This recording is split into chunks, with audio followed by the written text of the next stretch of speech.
जय बोली महावीर भगवान की, अनंत सिद्ध परमेष्टि भगवानों की, आचार्य भगवान श्री वाधीव सिंह की, छत्र चूड़ामणि और गद्य चिंतामणि ग्रंथों की, मुनि श्री प्रणम्य सागर जी महाराज की, जीवनधर भगवान की, मुनि श्री प्रणम्य सागर जी महाराज की लक्ष्य नामक ग्रंथ की, इस युग के प्रथमाचार्य श्री चारित्र चक्रवर्ती आचार्य भगवान श्री शांत सागर जी महान मुनिराज की सभी बच्चों को एवं बड़ों को सबको सादर जय जिनेन्द्र। ज्ञानदानम गुरुकुल के नन्हे मुन्ने बच्चे सबका हार्दिक स्वागत अभिनंदन। इस जीवनधर चरित्र के ऊपर आधारित इस लक्ष्य नामक ग्रंथ के स्वाध्याय में इस कक्षा में 10 लक्षण महापर्व आपके चल रहे हैं। उत्तम तप धर्म आज आप लोगों ने सीखा, भैया जी ने पढ़ाया आपको। और कौन कौन से बच्चे थे आज? इशिका कुमारी, ये लोग थे आज। और काजल कुमारी हैं, दोनों बोले थे। एक बोली थी, एक कल बोलेगी आज। कोई बात नहीं, बच्चों का मनोबल इसी प्रकार से धीरे धीरे आगे बढ़ रहा है। बहुत अच्छा लग रहा है कि छोटे छोटे से नन्हे मुन्ने बच्चे स्टेज पर आकर मंच पर विराजमान होकर के इतने अच्छे से 10 धर्म के ऊपर जो तैयारी करी है उसको बोल रहे हैं। बहुत सुंदर है सब बच्चों का मनोबल। क्या काजल कुमारी कहाँ गई? ये रही। और दूसरा कौन था जिसका नाम है आज? कौन बोला था आज? अच्छा, इसने बोला था, इशिका कुमारी। किसने बोला था, इसने या उसने? अच्छा, कल नहीं काजल ने। इसके लिए बड़ा अनुमोदना कीजिए, सब बच्चे ताली बजाइए। धीरे धीरे करके छोटे बड़े बच्चे। अच्छा, ऐसे आप ले रहे हैं, एक छोटा बच्चा एक बड़ा बच्चा, ठीक है, और एक बड़े गुरुजी। बहुत अच्छा, वेरी गुड। चलिए, उत्तम तप में हमने प्रातः काल की कक्षा में भी सीखा था। क्या सीखा था प्रातः काल में? कि तप धर्म किस प्रकार से, उस कौन सा महाराज है वहाँ पे सुबह वाली कक्षा में? प्रद्युम्न कुमार। वह मोक्ष जाने के लिए तप ग्रहण कर रहा है। और यहाँ पर भी आज उत्तम तप के दिन लक्ष्य नामक कक्षा चल रही है। जीवनधर का चरित्र में हम देखेंगे कि तप का क्या महत्व है, कि जब तक तप नहीं करोगे तब तक सम्यक चारित्र की प्रारंभ की शुरुआत नहीं हो सकती। उससे पहले तो आप ज्ञानी हो सकते हो, आपको बहुत सारा सम्यक ज्ञान हो सकता है, सम्यक दर्शन भी हो सकता है, परंतु चारित्र को ग्रहण करने के लिए आपको सम्यक तप ग्रहण करना ही पड़ेगा। ठीक है ना? सम्यक माने सही रूप से। तपने का मतलब ये नहीं है कि धूप में गर्मी में खड़े हो गए और अपने आप को तपा रहे हो, जला रहे हो, है ना? तब बोलते हैं तपा लिया। खाने को तपाते हैं तो ऐसे ही पकाते हैं, तपाते हैं अग्नि में। ऐसे ही स्वयं के कर्मों को तपाना होता है। उसके लिए सम्यक तप रूपी सम्यक चारित्र को ग्रहण करना होता है। प्रातः की कक्षा में भी एक उदाहरण प्रद्युम्न कुमार ने अपनी माता को दिया कि जिस प्रकार से दावानल यानी कि अग्नि कर्मों को जलाती है, दावानल से जंगल जलता है, वैसे ही यह सम्यक तप कर्मों को जलाता है। तो इसलिए उत्तम तप के दिन हम लोग कुछ ना कुछ भावना भाएं कि हमारा भी सम्यक चारित्र धीरे धीरे आगे बढ़े, जैसे कि प्रद्युम्न कुमार का प्रातः काल की वेला में बढ़ा है। और यहाँ पर जीवनधर कुमार चरित्र में हम लोग सीखेंगे। चलिए जल्दी से पिछला रिवाइज करेंगे। कल क्या पढ़ा था हमने जीवनधर कुमार के चरित्र में? किस प्रकार से करुणा भाव से उसने जीव दया करी, पशु पक्षियों को बचाया। एक स्त्री को सांप ने काट लिया था। बच्चे क्या खेल रहे हो? नहीं, पूनम नहीं, सीधे बैठो, है ना, छोटे छोटे बच्चे हैं, यहाँ रहा था। है ना। विष की वजह से सांप ने डस लिया था, सर्प ने डस लिया था एक छोटी सी बच्ची को। छोटी सी नहीं थी, युवा थी, तभी तो उसकी शादी भी हो गई। तो उसका विष दूर किया। तापसी लोग मिथ्या तप कर रहे थे, बलि इत्यादि दे रहे थे, हिंसा में लिप्त होकर के। क्या कर रहे हो बच्चों? उदम कर रहे हैं। उदम कर रहे हो, कोई बात नहीं। तो वहां पर भी क्या किया, उन तापसियों को सम्यक दर्शन समझाया, उनको जिन दर्शन की महिमा समझाई, अहिंसा व्रत दिए और आगे बढ़ा वहां से सब उसको। उसके बाद क्या हुआ, एक मंदिर में गया, वहां यक्षी मिली, उसने उसको भोजन इत्यादि कराया। धीरे धीरे इसी प्रकार से वह आगे बढ़ता गया।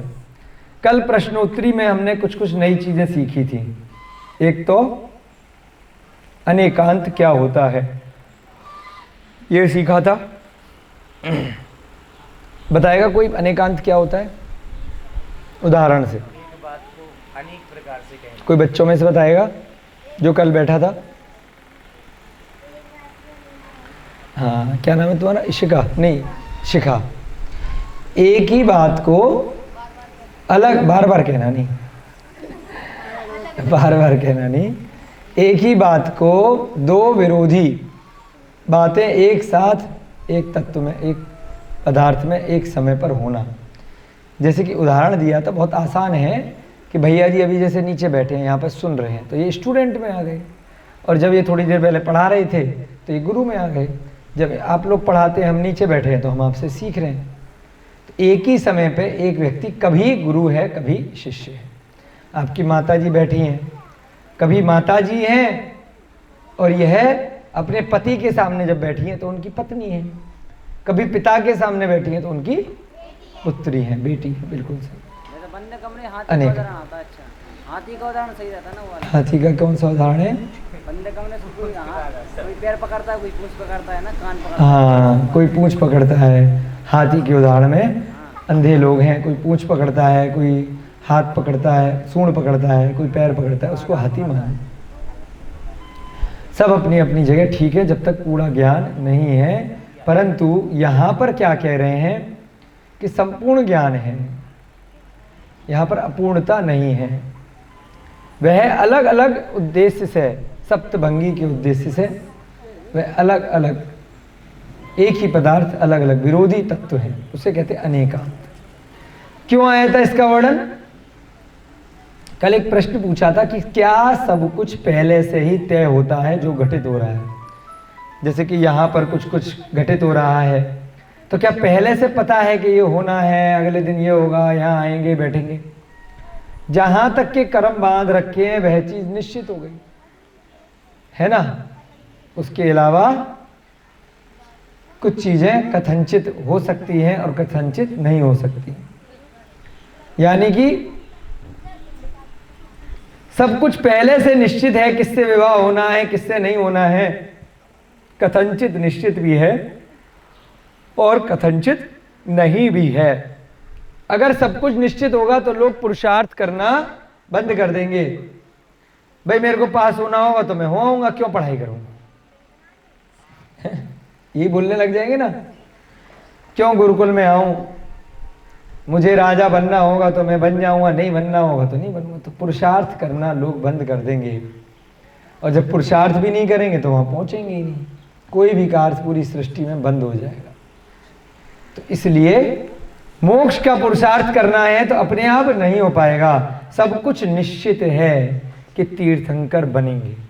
जिसने तीर्थंकर नाम प्रकृति का अपना बंद कर लिया, उनका मान लीजिए पिछले भव में कंफर्म हो गया, जन्म कल्याणक हो गया, सब चीजें हो गई। समझ रहे हो, बड़ा इंपॉर्टेंट बात है। संकल्प भैया जी, किसी का नेमिनाथ भगवान का मान लीजिए तय हो गया, महावीर भगवान का तय हो गया कि इनको तीर्थंकर बनना है। उन्हें भी मालूम है अवधि ज्ञान में कि मुझे तीर्थंकर बनना है, तो वो ध्यान में ही ना बैठे, वो दीक्षा ही ना ले कि मुझे तो बनना है, कंफर्म है, क्या दिक्कत है, बन जाएंगे। बिना दीक्षा लिए बन जाएंगे। भाग के साथ साथ पुरुषार्थ भी। हाँ, उन्हें भी मालूम है कि बनना है और फिर भी उन्हें दीक्षा लेनी पड़ेगी। फिर भी उन्हें दीक्षा के बाद ध्यान भी लगाना पड़ेगा, केवल ज्ञान भी प्राप्त करना पड़ेगा। सबको पता है कि सबको मोक्ष होना है। हाँ, तो फिर भी एफर्ट करने पड़ेंगे, पुरुषार्थ करना पड़ेगा, जो पता है उसके बाद भी। ठीक है ना। चलिए, इसी प्रकार से कल हमने अनेकांत समझा, कथनचित क्या होता है क्या नहीं होता है। अब अगला प्रश्न आ रहा है, 11वां प्रश्न। कौन सा अध्याय चल रहा है? अरे अध्याय पूछ रहा हूँ। 12वां अध्याय चल रहा है, उसमें 11वां प्रश्न है, उसके बाद 13वां अध्याय आपका प्रारंभ हो जाएगा। 2 प्रश्न रह गए हैं। कोई फोटो वगैरह है तो दिखा दें आपको। अच्छा, फोटो तो देख लिए थे आपने, ये वाला देख लिया था कि तापसी बैठे हैं, ये देख लिया था ना, और जीवनधर दिखा दिया था। अभी कोई नया फोटो नहीं आया है, अगला आएगा तो दिखा देंगे। अगला प्रश्न ध्यान से सुनेंगे सभी बच्चे, उदम नहीं बचाएंगे। तो क्या सभी कार्य अनेकांत से ही होते हैं? कुछ और समझाइए। अच्छा, अभी बच्चों को अनेकांत समझ में नहीं आया था, तो महाराज जी से किसी बच्चे ने पूछा, और महाराज जी थोड़ा ठीक से समझाइए, एक उदाहरण और दीजिए अनेकांत के बारे में। तो मुनि श्री प्रणम सागर महाराज एक उदाहरण और दे रहे हैं। हाँ देखो, विवाह किया, पुरुषार्थ से किया, पुत्र हो या पुत्री, यह तो भाग्य पर निर्भर है। किसी को बिना इच्छा के पुत्र प्राप्त होते हैं तो वह कहता है भाग्य से होता है। किसी को धर्म आराधना करने पर पुत्र होता है तो वह कहता है पुरुषार्थ करने से होता है। वस्तुतः कार्य, पुरुषार्थ और भाग्य, पूर्व का पुण्य कर्म दोनों के मेल से होता है ना। एग्जाम दोगे, देने बेटा जाना पड़ेगा, लिखना पड़ेगा, पढ़ना भी पड़ेगा। भाग्य से पास हो जाओगे या भाग्य से टॉप कर लोगे, या भाग्य से जो भी एग्जाम के लिए 1 दिन पहले पढ़ा था, 10 दिन पहले जो तैयारी करी थी, उसमें से प्रश्न आ गए। भाग्य प्रबल होने पर भी पुरुषार्थ न हो तो कार्य नहीं होता है। क्या बात कही? बहुत अच्छी बात करी, अंडरलाइन करनी पड़ेगी। देखिए अभिषेक जी, ध्यान से सुनना। भाग्य प्रबल है और पुरुषार्थ नहीं किया, है ना। भाग्य, अरे मेरा तो लक बड़ा अच्छा चलता है। लॉटरी में खेलते हैं ना लोग, घोड़े पे रेस लगा दी, शेयर में, सट्टे में लगा दिया, उल्टे, वो गलत काम है, व्यसन में आता है। एक उदाहरण दे रहे हैं, करना नहीं है। अरे इसकी तो बड़ा भाग्य चलता है, जिस नंबर पे करता है उस नंबर पे नंबर लग जाता है, लॉटरी लग जाती है। लेकिन उसके लिए भी वहां जाना तो पड़ेगा, लॉटरी खेलनी पड़ेगी। भाग्य है, पैसा तो फिर भी लगाया, लेकिन यहां क्या कहा, भाग्य किसी का बड़ा प्रबल चल रहा है लेकिन पुरुषार्थ किया ही नहीं तो कार्य नहीं होगा। यहां तक कि तीर्थंकर का उदाहरण दे दिया कि बड़ा भाग्य प्रबल है, तीर्थंकर बनेंगे, अगर वह दीक्षा नहीं लेंगे तो तीर्थंकर बन पाएंगे क्या? नहीं बन पाएंगे। अपने आप किसी को संतान नहीं हो जाती। देखिए, मनुष्यों के लिए कहा, अपने आप किसी को संतान नहीं हो जाती, उसके लिए भी पुरुषार्थ करना पड़ता है। भाग्य से नहीं हो जाती। कहने को आ जाता है, अरे भाग्य अच्छा था, है ना, जुड़वा बच्चे हो गए, अरे भाग्य अच्छा था, लड़का हो गया। किसी को लड़की चाहिए तो वो कहेगा भाग्य अच्छा है, लड़की हो गई, जैसे मांगा था वैसे हो गई। लेकिन कुछ ना कुछ तो पुरुषार्थ करना पड़ेगा, शादी करनी पड़ेगी ना। किसी को पुरुषार्थ करने से भी संतान नहीं होती है, यह भाग्य है। दोनों का मेल कार्य का सुफल है। ये भी एक अनेकांत के अंदर ही आ गया। प्रश्न संख्या 12,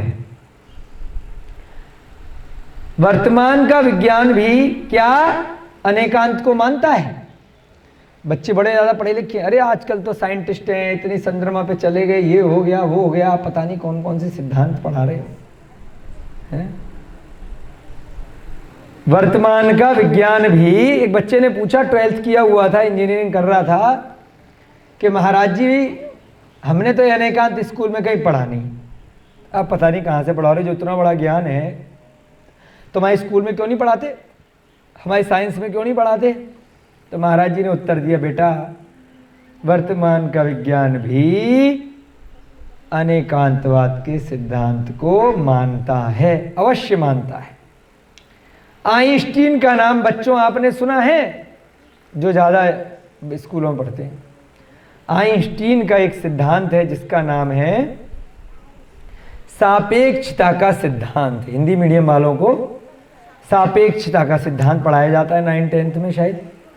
अंग्रेजी माध्यम वालों को थ्योरी ऑफ रिलेटिविटी का नाम से पढ़ाते हैं, थ्योरी ऑफ रिलेटिविटी।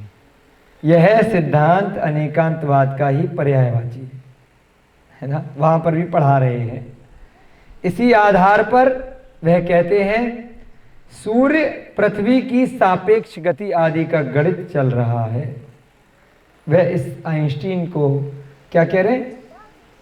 सूर्य को बोलते हैं कि सूर्य घूम रहा है, उल्टा सीधा पढ़ाते हैं। हालांकि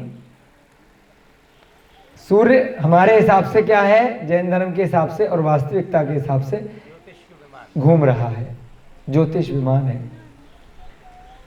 वो लोग क्या कहते हैं? सूर्य एक तारा है और पृथ्वी घूम रही है। हमें लग रहा है सूर्य घूम रहा है, लेकिन क्या कह रहे हैं? स्थिर है। क्यों? सापेक्षता की दृष्टि से, रिलेटिविटी की दृष्टि से। जैसे एक ट्रेन का उदाहरण दिया था।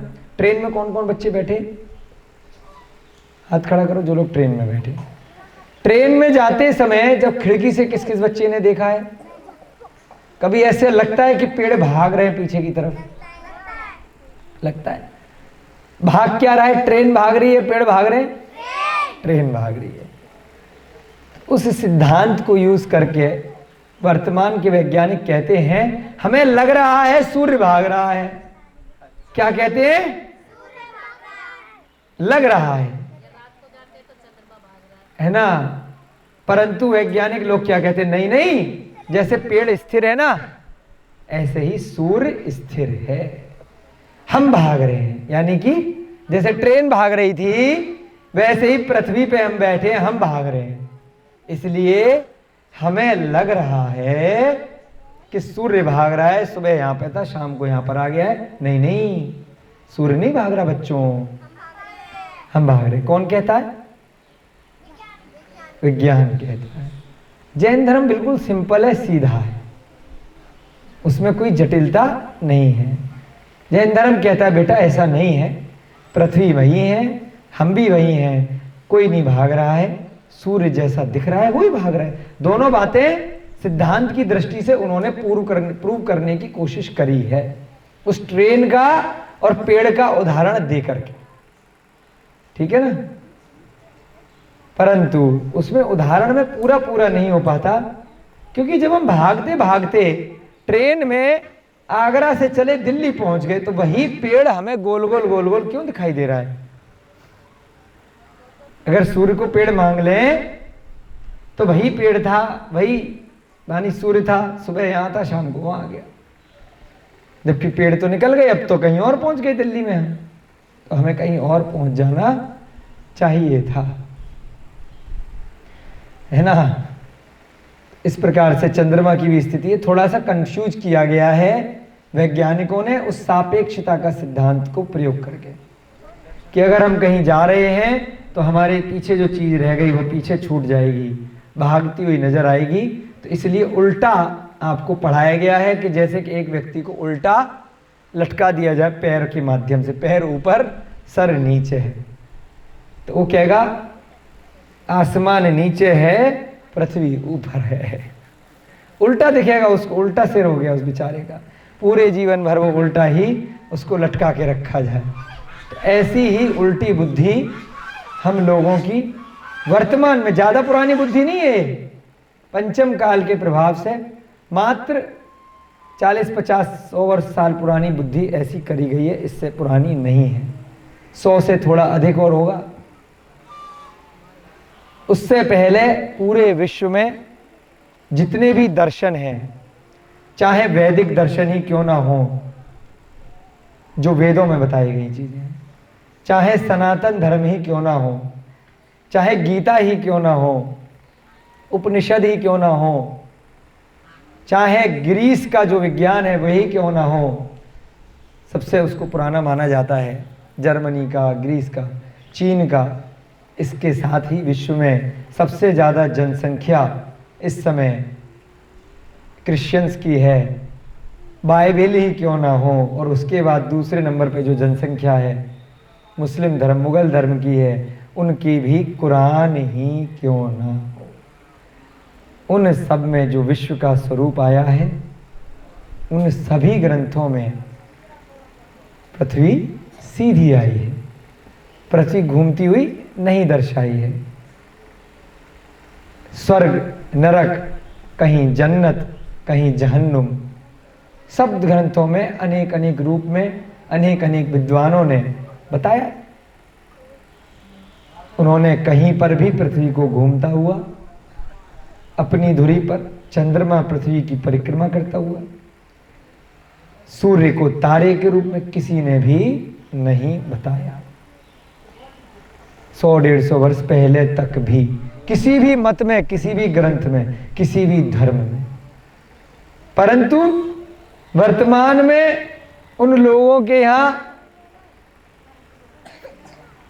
स्वाध्याय जो कट्टरता से करते होंगे वह उसी को मानते हैं। पूरे विश्व में वर्तमान में जो स्कूली शिक्षा हो गई है, अंग्रेजी शिक्षा ज़्यादातर देशों में, वेटिकन सिटी है इटली के पास, वहाँ से संचालित होती है पोप के माध्यम से। तो पूरे विश्व में अंग्रेजी माध्यम, CBSE board, ICSE board, NCERT, ये सब जो पुस्तकें लेकर के आते हैं वो कहीं ना कहीं पर बाध्य हैं। विदेशी शिक्षा के कारण, लोगों की रुचि के कारण कि हमें वही पढ़ना है, एक इंटरनेशनल, एक अंतर्राष्ट्रीय मापदंड के कारण, डिग्रीज के कारण कि वो डिग्री तभी मानी जाएगी पूरे विश्व में जब आपने एक जैसी शिक्षा ग्रहण करी है, तभी वो इंजीनियरिंग की डिग्री मानी जाएगी, तभी MBA की डिग्री मानी जाएगी। और इसी कारण से आप सब लोगों की, हम सब की शास्त्री की डिग्री विश्व में मान्य नहीं होती कि ये पता नहीं अपनी अपनी पट्टी क्या पढ़ाएंगे, है ना। इसलिए व्यवहारिक दृष्टि से दूसरी डिग्री लेनी पड़ जाती है। तो उस डिग्री के कारण से जो वर्तमान जगत के जो वैज्ञानिक हैं, जो थोड़े फेमस हो गए, अमेरिका से नासा संस्था चली, रूस, अमेरिका, चाइना, बड़े बड़े देश, उन सबको वह शिक्षा कॉपी करनी पड़ी। भाई कौन बोल रहा है, अच्छा उसने डॉक्टर की डिग्री ली है, कौन बोल रहा है उसने प्रोफेसर की डिग्री ली है, MBA की डिग्री ली है, इंजीनियरिंग की डिग्री ली है। भाई 50 साल पहले तो ये डिग्रियां नहीं थी, तब क्या पूरे विश्व में कोई विद्वान नहीं था? इतने बड़े बड़े मंदिर बना दिए, हजारों साल पहले का वह ताजमहल भी हमारे देश में बन गया। हमारा घर आगरा में ताजमहल के बहुत नज़दीक है। कुतुब मीनार भी दिल्ली में बन गई। पूरे देश में हजारों इतने प्राचीन मंदिर, इतने बड़े बड़े मंदिर हजारों साल से खड़े हैं। इतने बड़े बड़े किले आज के नहीं है, सैकड़ों वर्ष पहले के हैं। क्या कोई इंजीनियर नहीं थे? क्या कोई वास्तुशास्त्री नहीं थे? क्या कोई ज्योतिष शास्त्री नहीं थे? क्या विज्ञान उन्हें नहीं पता था? आप ही विद्वान हुए हैं।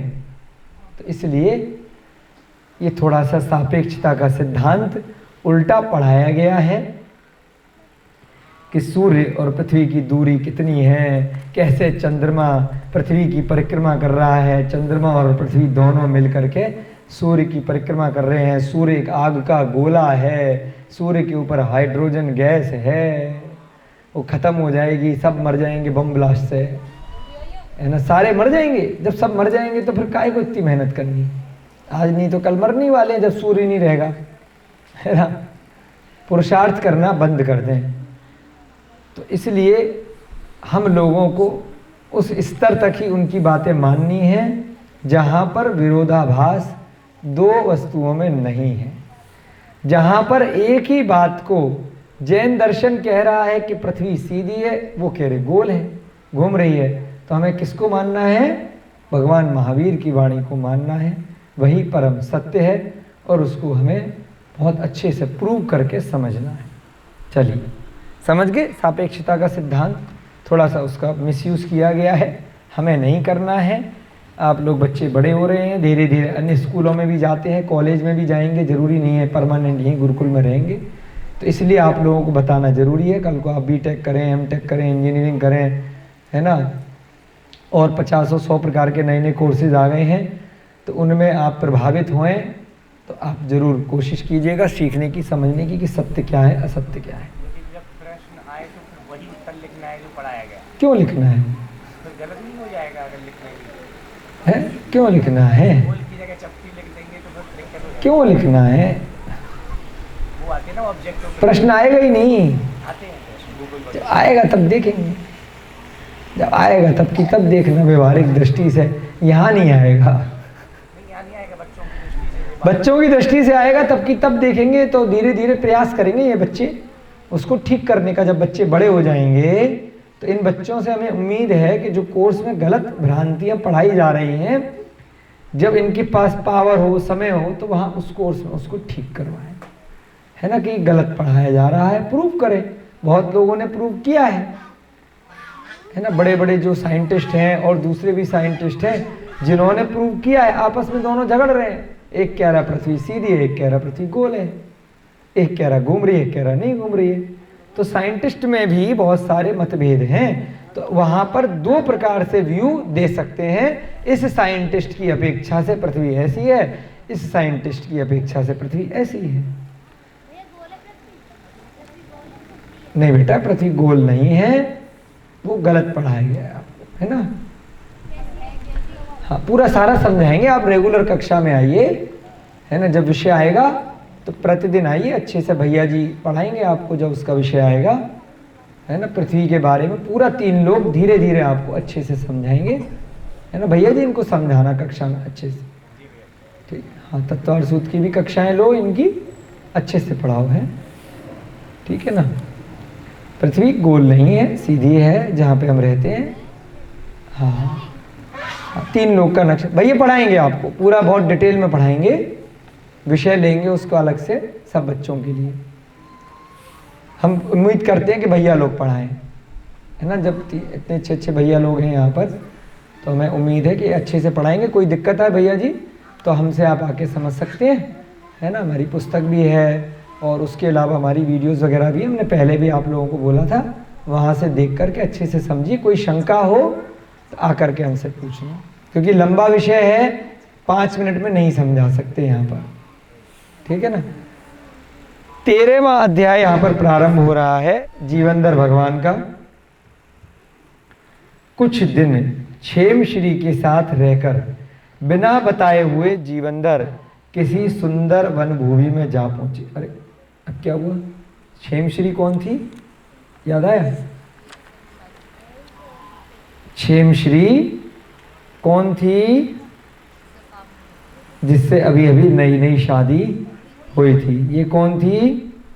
जिसके पिता ने ज्योतिषियों को बताया था कि जिसके प्रवेश करने से जिनालय का द्वार अपने आप खुल जाएगा, उससे तुम्हारी सेठ की बेटी की शादी होगी। तो अब वो लेकर के भाग्य के कारण से वो जो वहाँ पर कर्मचारी बैठा था, सेवक बैठा था, वो ले गया और गुणभद्र की पुत्री क्षेम श्री से भी विवाह हो गया। यह उसका चौथा लाभ था। कुछ दिन इस क्षेम श्री के पास भी रहा। उससे पहले किसके पास रहा था? जिसको सांप ने काटा था। उस लड़की का क्या नाम था? क्या नाम था? नाम याद रखो थोड़ा थोड़ा, है? क्या नाम था उस कन्या का? बताओ जल्दी से बताओ। पद्मा। हम भी भूल जाते हैं, चेक कर लेते हैं। हमें ध्यान तो आ रहा था लेकिन कंफर्म कर रहे थे पीछे पेज पर लटके। पद्मा से शादी हुई थी, अब उसके बाद हुई है क्षेम श्री से। कुछ दिन क्षेम श्री के साथ रहा, फिर बिना बताए जीवनधर किसी सुंदर वनभूमि में जा पहुंचा। क्योंकि उसे ध्यान था कि मैं यहाँ पर कोई शादी ब्याह करने थोड़ी ना आया हूँ, मैं तो जिनालय के दर्शन करने के लिए निकला हूँ। अब कहाँ निकला? एक वनभूमि में फिर जा पहुंचा। मार्ग की थकावट को दूर करने के लिए वह एक शिलातल पर बैठ गया। घुमक्कड़ है जीवनधर, एक स्थान पर मन नहीं लगता, हमारे संकल भैया जी भी घुमक्कड़ हैं, बाइक उठाएंगे सुबह सुबह निकल जाएंगे कहीं, यहाँ घूमे वहाँ घूमे, जीवन भर की तरह इनके गुण आ गए इनके अंदर। मन नहीं लग रहा, आज इस मंदिर आज उस मंदिर है, अच्छी बात है, अच्छे गुण हैं, तीर्थ वंदना करना बहुत अच्छा गुण है, लेकिन बता के जाना चाहिए। यहाँ पर भी क्षेमश्री को बिना बताए चला गया, गलत बात है, जिससे कि बता के जाएगा, हाँ चिट्ठी लिख के चला गया, वो हो सकता है कि मैं आऊँगा तुमको लेने, छुट्टी नहीं मिलेगी, इंतजार करना, मैं आऊँगा, अभी जरा घूमने जा रहा हूँ, तीर्थ वंदना करना।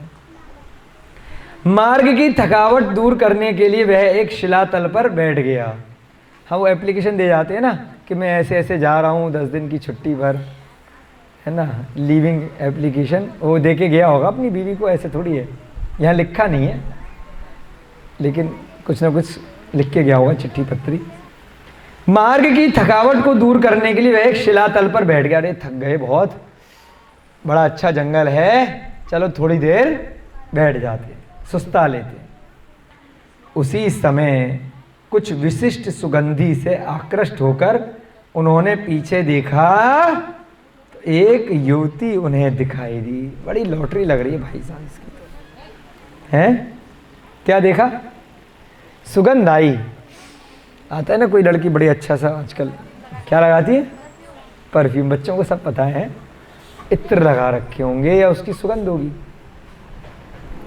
पीछे देखा तो एक स्त्री खड़ी थी, ऐसा जान पड़ता था जैसे वह बहुत देर से वहां खड़ी हो, थकी हुई लग रही थी, है ना। पीछे जीवनधर को देखकर वह उन पर मोहित हो गई। आहा, लड़की एकदम मोहित हो गई। जीवनधर उसके हाव भाव को देखकर उसकी मनोवृत्ति को समझ गए। हाव भाव देखा, मन के भाव समझ गए, कुछ दाल में काला है, कुछ गड़बड़ घोटाला है। सामने आने पर जीवनधर ने उससे पूछा, तुम कौन हो, किसकी स्त्री हो।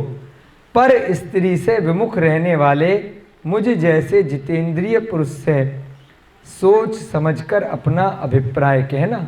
उन्होंने सीधे सीधे बोल दिया, देखो मैं पर स्त्री से दूर रहता हूँ, तुम्हारे मन में जो भी हो सोच समझ करके कहना, मैं जितेंद्रिय हूँ, मेरा अपने मन पर बहुत संयम है। जो विवाह कर लेते हैं तो पर स्त्रियाँ नहीं कहलाती, है ना, भले ही 4 शादी कर लो, 4000 शादी कर लो, 400 कर लो, विवाह के बाद आपकी पत्नी हो गई, उसके बाद वह पर स्त्री नहीं है, उसके साथ आप रह सकते हो, कुछ भी कर सकते हो। विवाह से पूर्व आप गलत कार्य नहीं कर सकते, चाहे आपको कितनी वो पसंद हो, चाहे गर्लफ्रेंड बना रखी हो, चाहे बॉयफ्रेंड बना रखा हो, चाहे आपको वो पसंद हो, उसे भी आप पसंद हो, अगर परिवारी जनों ने ठीक प्रकार से समुचित व्यवस्था करके आप लोगों का विवाह नहीं किया है तो वह लौकिक दृष्टि से, सैद्धांतिक दृष्टि से, व्यवहारिक दृष्टि से पर स्त्री ही कहलाएगी। उसका दोष आपको बहुत लगेगा। समझ रहे हैं बच्चे सारे, बड़े लोग सारे। कभी भी कोई भी लड़का बड़े होने के बाद लड़कियों को पसंद आए तो बिना माता पिता की अनुमति के विवाह मत करना, भागना मत। जितने लड़के हैं वो भी जागते हुए सुन लें, कोई भी लड़की कितनी भी अच्छी हो, स्कूल कॉलेज गुरुकुल में पसंद आए, नौकरी में, व्यापार में, और फेसबुक पे और क्या क्या चलता है आजकल, इंस्टाग्राम पे, टिकटॉक पे, ट्विटर पे, पसंद आ जाए तो बिना माता पिता की अनुमति के भगा करके मत लेकर के जाना, पर स्त्री ही कहलाई। ऐसा सिमंदर भगवान ने अपने गृहस्थ जीवन में उस लड़की से कह दिया। बदले में उस युवती ने कहा, मैं सखियों के साथ बगीचे में क्रीड़ा कर रही थी, मेरा कोई एक परिचित मुझे जबरदस्ती पकड़कर अपने विमान में चढ़ाकर जाने लगा। रास्ते में वह, इसकी आवाज़ कट रही है देखना, इसका कुछ चार्जिंग निकला हुआ है क्या?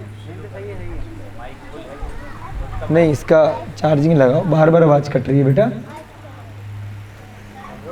हाँ, मेरा कोई एक परिचित मुझे जबरदस्ती पकड़कर अपने विमान में चढ़ाकर जाने लगा।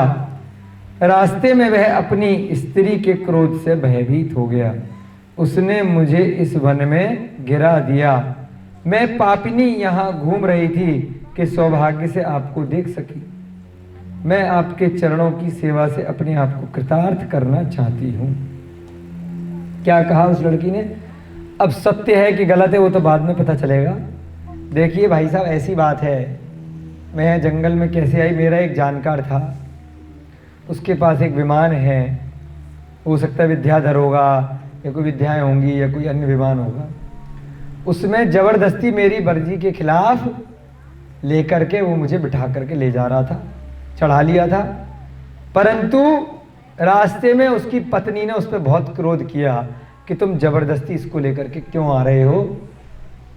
तो पत्नी के क्रोध से वो डर गया, तो उसने मुझे यहीं जंगल में छोड़ दिया। अब मैं यहाँ पर अकेली हूँ, उससे पहले मैं अपनी सखियों के साथ कहीं और खेल रही थी। अब मुझे आप अच्छे लग रहे हो, तो मुझे लग रहा है कि आपके चरणों की सेवा करूं और आपको कृतार्थ करूं, अन्य मेरा कोई उपदेश नहीं है। मैं पापनी हूं, मैंने कोई पाप किया होगा जिसके कारण से अकेली वन में छोड़ दी गई हूं। अब देखिए जीवनधर क्या कह रहे हैं, मौके का फायदा उठाएंगे कि नहीं उठाएंगे बताओ? मौके का फायदा उठाएंगे कि नहीं उठाएंगे? नहीं, क्योंकि उनने पहले ही कह दिया कि हाँ, देखिए हर तरह के लोग हैं संसार में। जो कह रहा है हाँ उठाएंगे, इसका मतलब उन्हें कोई मौका मिलेगा वो भी ऐसा करेंगे। अगर विवाह करना होगा तो हमारी दृष्टि में वह सम्यक दृष्टि जीव है, वह ये कहेंगे कि ठीक है, अगर आपको हमसे विवाह करना है तो अपने माता पिता का बताओ, संपर्क सूत्र दो, वहां जाएंगे, बात करेंगे, आप उनसे बातचीत कराओ, तब देखेंगे। नहीं तो आपको हम जहां बोलोगे वहां छोड़ करके आ जाएंगे, है ना। लेकिन गलत कार्य बिना विवाह के नहीं करेंगे। हाँ, गलत नहीं करेंगे, हम बिना विवाह के नहीं करेंगे। आपको बिना परमिशन के, आपके माता पिता की, है ना, प्रॉपर तरीके से विवाह किए बिना ऐसे नहीं करेंगे, है ना। पर स्त्री के साथ अपने शरीर का स्पर्श भी नहीं कराएं। वो कह रही है ना कि चरण स्पर्श करने हैं, कृतार्थ करना है, चरणों के आपके पैर दबाने हैं, नहीं। क्या कहते हैं हम, ये तो हमने अपनी भी सोचा है, हम आगे पढ़ेंगे वो क्या करेंगे हमें भी नहीं मालूम है। हमारे अंदर भाव आए हैं कि वो अच्छा जीव है, वह गलत कार्य नहीं करेगा। उसी से तो हमें शिक्षा लेनी है, तभी तो ग्रंथ पढ़ रहे हैं। व्यवहारिक जगत में, फिल्मों में तो पता नहीं क्या क्या करते हैं। सहायता करें, बिल्कुल ठीक, सहायता करनी चाहिए। स्वभाव से धीर, पर स्त्री से विमुख, कितनी बड़ी बात है, पर स्त्री से विमुख है।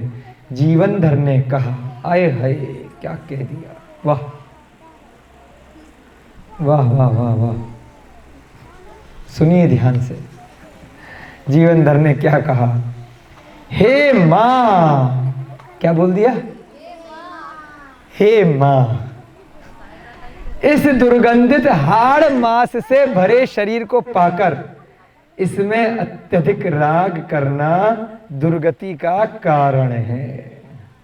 एक ही शब्द में सारी बात समाप्त कर दी। मां बोल दिया उसको कि ये जो शरीर है ना मां, दुर्गंधित हाड़ मांस से भरा हुआ है। अंदर क्या है, अगर ऊपर की पपड़ी निकाल दें, अंदर रक्त, जल, मल, मूत्र, रोग, हड्डियां, आंतें, पसलियां, मरने के बाद जब सूख जाता तो कंकाल भूत दिखाते ना, भूत ऐसे बना करके, हैं भूत ये बस ऊपर का मेकअप हट जाए। कभी किसी दुर्घटना से शरीर जल जाता है, एक्सीडेंट हो जाता है, उसके बाद कितनी भी प्लास्टिक सर्जरी कर डालो, वह स्वरूप वापस नहीं आ पाता।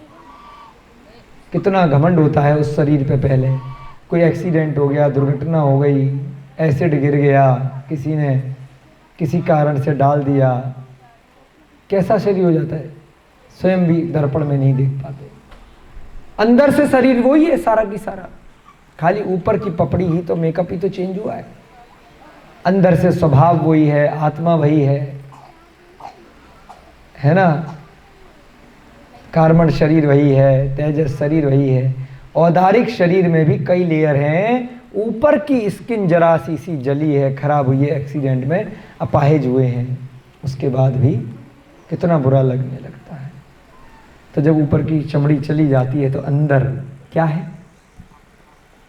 हड्डियां हैं, आते हैं, जो दिल दिखाते हैं ना, हाय हाय दिल बना करके, तीर निकाल करके, पागल जो बनाते हैं फिल्मों में, अगर दिल निकाल करके देख लोगे ना उल्टी आ जाएगी, है ना। खून निकल रहा है, पसलियां निकल रही हैं, आते जा रही हैं, धमनियां जिन्हें नसें बोल रहे कैसे भाग रही हैं, लाल लाल लाल होता है पूरा। जो लोग डॉक्टर ऑपरेशन वगैरह करते हैं कभी कभी देखिएगा, चक्कर आ जाएंगे उस दिल को देख करके, जिसके चक्कर में हाय मेरा दिल तूने चुरा लिया, तेरा दिल मैंने चुरा लिया, गाने गाते हैं ना, नाचते हैं बागों में।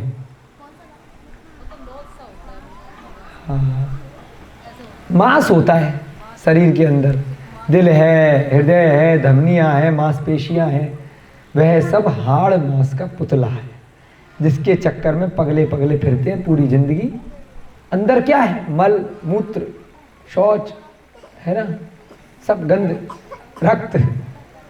एक बार अंदर जो चला गया, रसगुल्ला हुआ, चाहे कितना भी बढ़िया से बढ़िया खाना, जो शाकाहारी हैं उनके हिसाब से, जो मांसाहारी हैं उनके हिसाब से, अंदर जाने के बाद तो दुर्गंध ही दुर्गंध। उसके बाद अगर चाहे मुंह से वापस निकालोगे तब भी उल्टी के रूप में दुर्गंध आएगी, अगर दूसरे रास्ते, मल के रास्ते, मल द्वार से निकालोगे तब भी दुर्गंध ही दुर्गंध आएगी। कितना भी सुगंधित पदार्थ आपने खाया, एक लाइन में पूरे प्रवचन दे डाले, हे मां इस दुर्गंधित हाड़ मांस से भरे शरीर को पाकर इसमें अत्यधिक राग करना दुर्गति का कारण है। तुम जो मेरे अंदर राग कर रहे हो ना, आपके चेष्टाओं से मुझे लग रहा है मेरे अंदर कुछ भी नहीं है, सब वही मल मूत्र गंध भरा हुआ है। अगर ज्यादा राग करोगे तो दुर्गति हो जाएगी। ऐसे उसको संबोधन किया। उसी समय एक मनुष्य रोता हुआ आ रहा था। अभी अचानक से क्या हुआ उस वन में? पहले तो ये स्त्री दिखाई दी, उसके बाद एक मनुष्य पे पे, जैसे कौन रोता है यहाँ पे सबसे ज्यादा? रोके दिखाओ। राधा रानी रोती है, ये तो असली में रो जाएगी, इसको मत छेड़ो। कोई नकली में रोके दिखाए, नकली में नहीं, राधा को मत छोड़ो, असली में रो जाएगी। कोई नकली में रो, संकल्प जी नकली में रोके दिखाओ थोड़ा सा, नकली में एक्टिंग करो ना, बच्चों को थोड़ा आनंद आएगा। बच्चे सोने लग गए हैं, थोड़ा सा जोश आ जाएगा ना। चलो सारे बच्चे मिलके रोइए, पे मैं मम्मी मम्मी मम्मी। हाँ बस रो लिए, इतना ही रोते हो? चलो नाटक कर रहे थे, कोई बात। वह मनुष्य रोता हुआ आ रहा था और आवाज दे रहा था, जोर जोर से आवाज लगा रहा था, तुम कहाँ हो, मुझे आवाज दो। तुम कहाँ, बोलो तुम कहाँ हो, मुझे आवाज दो। अभी नाटक कराते हैं ना भैया जी, जब तक कितनी आवाज निकलती है हम सब सुनते। चंदन माला का नाटक किया था कल, है कितनी एक्टिंग कर रहे थे बढ़िया से। तो ऐसी एक्टिंग थोड़ी सी करो, जोश आएगा। बोर हो रहे हो? आज कौन सा नाटक था? भजन। कल होएगा ना नेमी राजुल प्रतियोगिता, वैराग्य। तो कल सारी आवाज निकलेगी नेमिनाथ भगवान और राजुल वाली। अभी क्लास में भी तो निकाल लो, बोलो। रोते रहे, अरे तुम कहाँ हो, तुम कहाँ हो, तुम कहाँ हो, मुझे आवाज दो, मुझे आवाज दो। कोई बड़ा बेचैन व्यक्ति है वहां जंगल में आ रहा है। उसकी आवाज सुनते ही वह युवती जीवनभर की स्वीकारता न मिलने से कहीं विलीन हो गई। अरे वाह, ये तो कुछ चक्करबाजी है। जैसे ही जीवनधर ने उसको मां बोल दिया था, स्वीकारता मिली नहीं थी। जैसे ही उस युवक की आवाज सुनी तो वो जो युवती थी वह वहां से गायब हो गई, एकदम से भाग गई, विलीन हो गई, भाग। अब वह पुरुष आकर जीवनधर से पूछने लगा, ध्यान से देखिए अब क्या हो रहा है, नई नई कहानी निकल रही है, एंटरटेनमेंट जारी है। वह पुरुष आकर जीवनधर से पूछने लगा, मैं अपनी प्रिया को यहीं बिठाकर गया था, जब तक पानी लेने गया तब तक वह कहीं चली गई, मैं आपसे पूछता हूं कि क्या आपने उसे देखा है? हाँ, अब पता चलेगा क्या बोल रही थी, परीक्षा ले रही थी, क्या कर रही थी, अभी आगे पता चलेगा। कई बार होता परीक्षा होती है आपके चरित्र की, है ना, फिसल रहे हैं कि नहीं फिसल रहे हैं? वह युवक आकर के कहता है मैं तो पानी लेकर के गया था अपनी स्त्री को, प्रिया को यहाँ बिठा करके, अब पानी लेकर के आया हूं, दिख नहीं रही है। हे प्रिया तुम कहाँ हो, तुम कहाँ हो? रो रहा है, मिल नहीं रही है, मोह के कारण बेचारा। उस विद्याधर की दीनता को देखकर जीवनधर ने उसे समझाया कि तुम कैसे विद्याधर हो, ऐसी विद्या किस काम की जो मनुष्य को क्लेश के गर्त में डाल दे। आप स्त्रियों की चंचलता को नहीं समझते हैं। इतना कहने पर भी वह शांत नहीं हुआ और उस युवती को ढूंढने चल दिया। जीवनधर स्त्री की माया को मन में विचार करते हुए अपने चरित्र में और अधिक दृढ़ हो गए। देखिए फोटो दिखाते हैं बच्चों आपको, जल्दी से फोटो देखो, क्या है फोटो में? जीवनधर और एक लड़की खड़ी है, बड़ी सुंदर सी, बड़े प्यार से, बड़े अच्छी साड़ी पहन रखी है। और जीवनधर सोच रहे हैं कि क्यों आ गई, कहाँ से आ गई, उसको माँ कह के संबोधित कर रहे हैं। देखिए परीक्षा में उत्तीर्ण हो गए, पास हो गए। वह उसको समझा रहे हैं, किसको? अरे भाई तुम उड़ते हुए आए हो इस जंगल में, ऐसा लग रहा है कि तुम विद्याधर हो, क्योंकि ये भूमि गोचरियों की जगह तो है नहीं। यहाँ पर देवों का, जिस देव यक्ष के पास में गया था सुदर्शन देव, यहाँ आम भूमि गोचरी जो तो साधारण जीव तो रहते नहीं है। तुम क्या हो? विद्याधर हो। अभी वर्तमान में अपन बोलते ना अमेरिका चले गए, इंग्लैंड चले गए, यूरोप चले गए, और कहाँ चले गए? चीन चले गए, एशिया, ऑस्ट्रेलिया, अफ्रीका, है ना, एक साउथ अमेरिका, एक उत्तरी अमेरिका, 6-7 महाद्वीप बता दिए। इन सब जगह भूमि गोचरी हमारे जैसे लोग रहते हैं। इनके पार भी, आर्यखंड में भी थोड़ा सा आगे जाएंगे, ऊपर विजयार्थ पर्वत की श्रेणियों में विद्याधर लोग रहते हैं। और बहुत सारे विद्याधर कहीं पर भी जाकर के घूमते हैं, उड़ते हैं, बहुत काम करते हैं।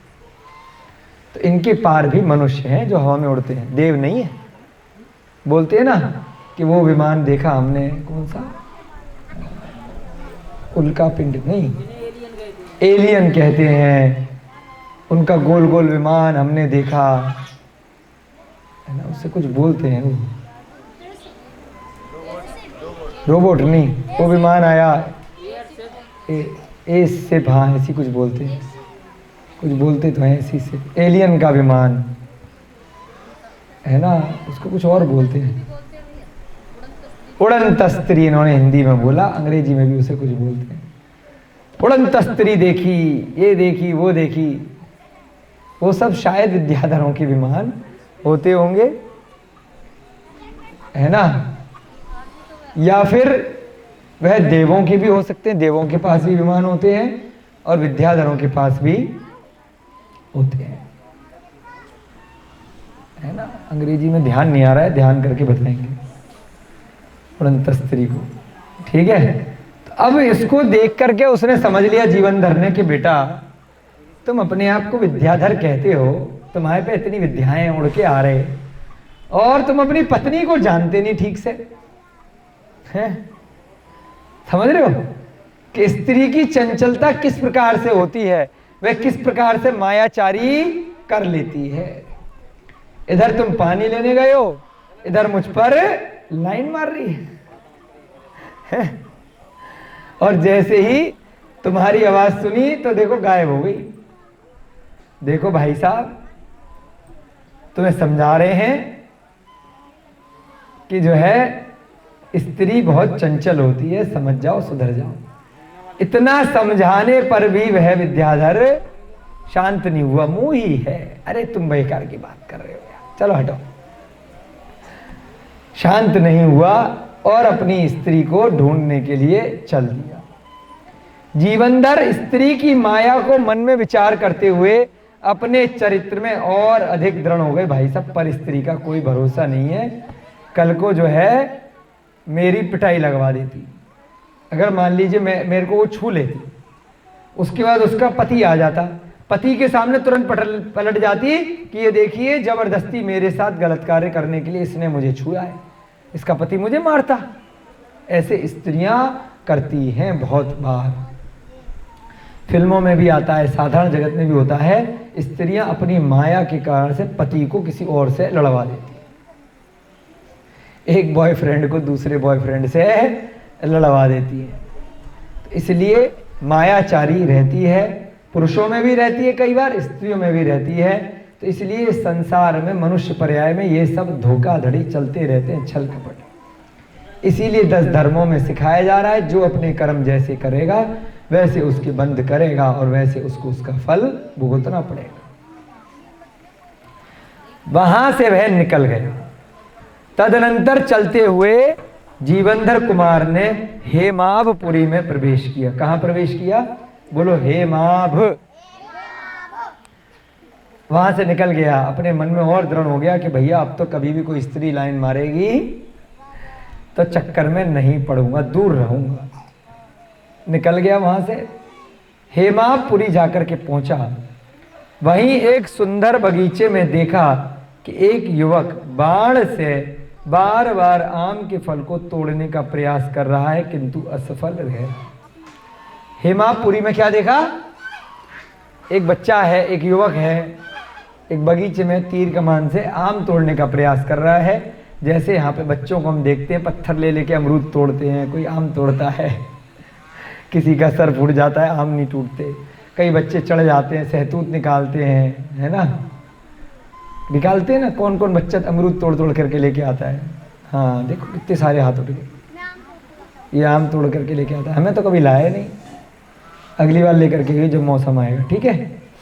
छोटा सा है, कितने साल का है, कितने वर्ष का है बेटा?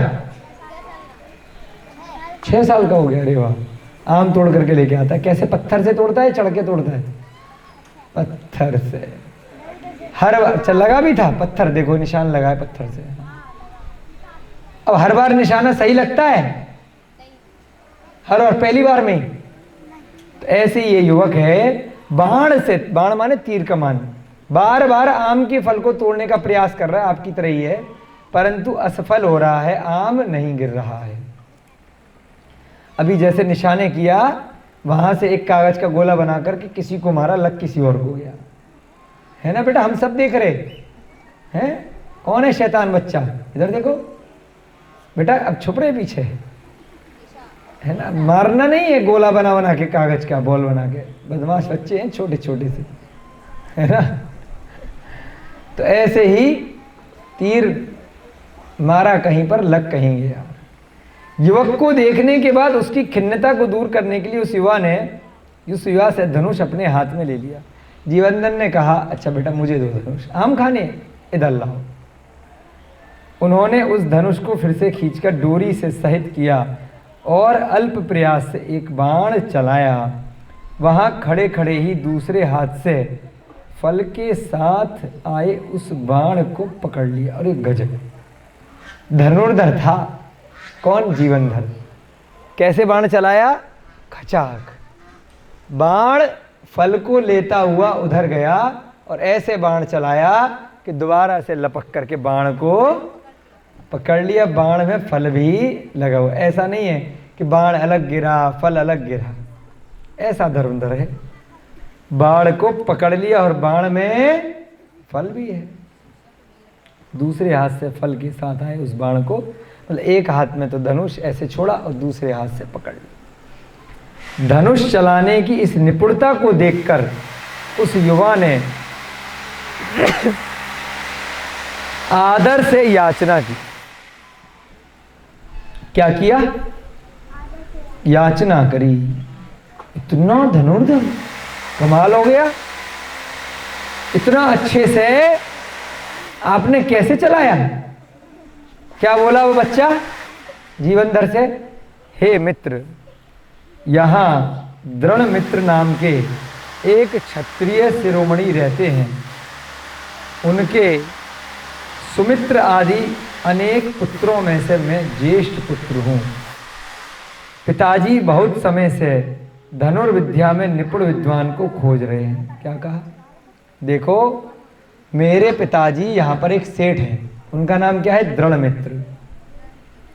वह क्षत्रिय हैं, उनके सुमित्र आदि अनेक पुत्र हैं, मैं सबसे बड़ा बेटा हूं, है ना? ज्येष्ठ माने बड़ा बेटा हूं। उनके दृढ़मित्र नाम के मेरे पिताजी हैं, उनके कई सारे बच्चे हैं, उनमें मैं ज्येष्ठ हूं।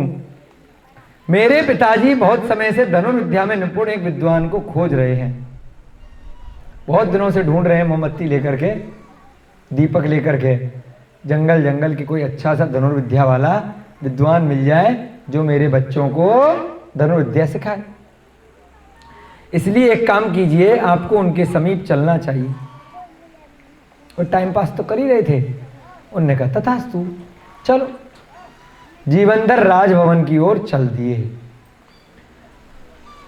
उनका भी राज, बड़े अच्छे धनी थे, शिरोमणि क्षत्रिय, यानी कि राजभवन में रहते हैं, यानी कि वहां के राजा होंगे। राजभवन में पहुंचकर सुमित्र के द्वारा परिचय देने से राजा दृढ़मित्र के मन में बड़ा ही आदर भाव बढ़ गया। अरे, इतना अच्छा धनुर्विद्या वाला कि आम को लिया और ऐसे पकड़ लिया, बड़ा आदर भाव किया। हमारे पुत्र आपकी संगति से कुछ विशिष्ट फल प्राप्त करें, इसलिए आप यहाँ रुककर इस पृथ्वी को सार्थक करें। राजा ने क्या कहा कि हम यहाँ के बच्चों राजा हैं, आपकी धनुर्विद्या की इसने बड़ी प्रशंसा की है, हमारी इच्छा है कि आप हमारे बच्चों को, ये सब भविष्य में राजा बनेंगे, क्षत्रिय हैं, इनको धनुर्विद्या सिखाएं। ऐसे ही द्रोणाचार्य ने कौरव और पांडवों को भी सिखाई थी। आप हमें कृतार्थ करें, इस पृथ्वी को सार्थक करें। इस अनुग्रह से जीवनधर वहीं रुक गए। उन्होंने कहा चलो अभी तो कुछ दिन शेष हैं, 1 वर्ष होने में, कोई दिक्कत नहीं है, सिखा देंगे। धीरे धीरे राजा की प्रीति जीवनधर में बढ़ने लगी। बड़ा अच्छा लगा, कितना भयंकर धनुर्विद्या जानता है, उसकी प्रीति बढ़ गई, स्नेह बढ़ गया। एक दिन राजा ने कहा, निमित्त ज्ञानियों ने कहा था कि हमारी पुत्री किसी क्षत्रिय धनुर्विद्या के निष्णात आचार्य की स्त्री होगी। अब जब कई दिन हो गए, उसकी विद्या से बाकी पुत्रों को ज्ञान प्राप्त हो गया, तो क्या कहा, देखो सुनो बेटा, ऐसा है, निमित्त ज्ञानियों ने एक बार हमें बताया था कि इन बच्चों के अलावा हमारी एक लड़की है, और निमित्त ज्ञानी ने कहा था कि इसका विवाह किसी बड़े ही धनुर्धर आचार्य के साथ में होगा, जो धनुर्विद्या को बड़ा अच्छे से जानता होगा, और आचार्य माने गुरु होगा, जो सिखाता होगा। मुझे यह बात आप में दिखती है, इसलिए मेरी पुत्री को आप स्वीकार करें। जीवनधर ने इस संबंध को स्वीकार करके कनकमाला से विवाह कर लिया। पहले उससे क्यों नहीं किया था जो विद्याधर की वहां पे मिली थी स्त्री? क्योंकि उन्हें डाउट हो रहा था, जंगल में अकेली लड़की है, कुछ गड़बड़ है। माता पिता ने विवाह नहीं करवाया, अपने मन से, अपने हाव भाव से गलत चेष्टाएं कर रही है, इसलिए उसको क्या कहा था, मां कह दिया था। यहां पर मना क्यों नहीं कहा? क्यों संकल्प जी? क्योंकि पिता रिश्ता लेकर के आया है जो सही तरीका है, इसलिए उसे लगा योग्य है, कोई दिक्कत नहीं है। तो इस स्त्री का क्या नाम है? कनकमाला। उससे विवाह कर लिया और कुछ दिन वहां रुककर सभी को आनंदित किया। इस प्रकार जीवनधर को 5वें लाभ की प्राप्ति हुई। 8 मालाएं देखी थी ना, गिन रहे हैं सारे बच्चे, 5 हो गई, एक एक करके, एक एक करके 3 रह गई हैं। बहुत चतुर हैं बच्चे, ठीक है ना। इसलिए प्रसंग बड़ा उपयोगी है कि किससे विवाह, चाहे सुंदर कितनी भी हो, गुणवान कितनी भी हो, परंतु कैसी स्थिति में कब किससे विवाह करना है, यह श्रेष्ठ पुरुष का लक्षण है। यह यहाँ पे ग्रंथ के माध्यम से आप लोगों को, हम सबको सिखाया जा रहा है कि भाई उसने भी तो इतनी शादियां करी, हमने एक के रहते हुए दूसरी पर स्त्री के साथ दोस्ती कर ली, तो क्या गलत है? गलत है। विवाह करो योग्य तरीके से, रीति के अनुसार, नीति के अनुसार, देश काल के अनुसार, जो भी न्याय चल रहा हो, जो भी कानून चल रहा हो उसके अनुसार। वर्तमान में भारत देश के अंदर कुछ विशेष संप्रदाय को छोड़ करके अन्य के लिए, पुरुष के लिए भी एक से अधिक स्त्रियों से विवाह करना एक समय में न्यायोचित नहीं है। तो इसलिए ऐसा नहीं है कि पहले तो राम ने भी इतनी करी थी, श्री कृष्ण ने भी तो करी थी, जीवनधर ने भी तो इतनी करी, दशरथ ने भी तो इतनी करी, हम भी करेंगे। देश काल में जो कानून चल रहा है उसके अनुसार भी आपको चलना पड़ेगा, मजबूरी है। नहीं चलोगे तो कर लो, फिर उठा करके जेल में डाल देंगे। तुम्हारी एक स्त्री तुम्हारे ऊपर केस कर देगी, ये भी तो कानून में सुविधा दे रखी है ना, फिर भागते फिरना। तो आपको वर्तमान समय के हिसाब से चलना पड़ेगा। अगर ज्यादा तेज निकली, चोरी छिपे शादी कर ली, तो भाई वही केस कर देगी कि देखो बिना तलाक लिए दूसरा विवाह कर लिया है, तलाक दो, तलाक दोगे तो पैसे दो, इतने पैसे दो या मेरी वाली मांगे पूरी करो, है ना, या फिर कोई और कंडीशन, या फिर मत दो, हमारे साथ ही रहो, दूसरे के साथ कैसे रह रहे हो। इस प्रकार से आपको कानूनी पचड़ों में फंसना पड़ेगा। तो इससे अच्छा छोटा सा जीवन है, क्यों चक्कर में पड़ती हो। एक सेवा करके एक शांति से रहो ना। पहले उनकी उम्र इतनी ज़्यादा थी, उनके पास धन संपत्ति इतनी थी, उनका पुण्य इतना था, तो वो एक से अधिक विवाह पुरुष पर्याय में लोग कर लेते थे। जरूरी नहीं है सारे की सारे करते थे, ऐसा नहीं है कि सारे ही 4-4 करते हो, 10-10 करते हो। परंतु उस काल में भी स्त्री के लिए एक साथ 2 पति नहीं बताए गए। द्रौपदी की अफवाह फैलाई जाती है, ऐसा कभी हुआ नहीं, है ना। द्रौपदी का एकमात्र पति थे अर्जुन, 5 पति नहीं थे। स्त्री के लिए ना इस काल में 2 विवाह बताए हैं, ना पूर्व के काल में एक साथ। वर्तमान में स्त्री एक तलाक होने के बाद कर लेती है, बट वो न्यायोचित धर्म दृष्टि से सही नहीं है, उसका शील भंग हो जाता है, उसको नहीं करना चाहिए। पुरुष को भी तलाक नहीं देना चाहिए, जिस स्त्री से विवाह कर लिया उसके साथ धोखा नहीं देना चाहिए, उसको नहीं छोड़ना चाहिए। ठीक है, इस प्रकार से ध्यान रखना है। किसी भी लोक अपवाद में आकर के आप लोगों को ऐसी कुचेष्टा नहीं करनी है कि एक से मन भर गया अब एक और ले आए, नहीं। छोटा सा जीवन है, अगर सब में ज्ञान प्राप्त हो गया है तो आपका मन अगर संसार से भर गया है तो दीक्षा ले लें, व्रत ले लें, कुछ नया अगर करने का मन है ना। नई शादी करने के चक्कर में ना पड़े, बहुत दुख उठाना पड़ेगा, ठीक है ना। चलिए, बहुत अच्छे से हमने जीवनधर चरित्र को आगे के प्रसंग में पढ़ा, अध्याय 13 में। कल इस प्रसंग में कुछ प्रश्न प्रलम्ब सागर महाराज जी ने लिखे हैं। कितने प्रश्न लिखे हैं? 5 प्रश्न। कल के स्वाध्याय में वो 5 प्रश्न लेंगे, 13वां अध्याय आपका पूरा हो जाएगा। जय बोलिए 10 लक्षण महापर्व की, उत्तम तप धर्म की, महावीर भगवान की, अनंतानंत सिद्ध परमेष्ठी भगवानों की, आचार्य भगवान श्री शांति सागर जी महान मुनिराज की, लक्ष्य नामक ग्रंथ की, जीवनधर भगवान की, आचार्य भगवान बाधीव सिंह की, छत्र चूड़ामणि गद्य चूड़ामणि ग्रंथों की, जीवनधर भगवान की, मुनि श्री प्रणम्य सागर जी महाराज की, सभी बच्चों को, बड़ों को, सबको सादर जय जिनेंद्र।